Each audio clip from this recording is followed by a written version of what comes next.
আসসালামু আলাইকুম ওয়া রাহমাতুল্লাহি ওয়া বারাকাতুহু। জাকাত ও ফিতরা কাদেরকে দেওয়া যাবে এ বিষয়ে আমরা অবগত আছি এবং অনেকে নাই। জাকাত 8 শ্রেণীর ব্যক্তিকে দেওয়া যায়।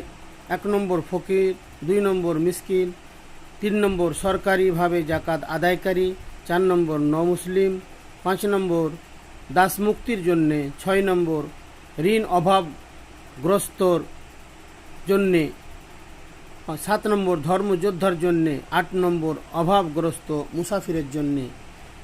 এই সব শ্রেণীর লোককে জাকাত দিলে জাকাত আদায় হবে, ফিতরা দিলে ফিতরা আদায় হবে। এবিহীন জাকাত অন্য জায়গায় দিলে জাকাত আদায় হবে না।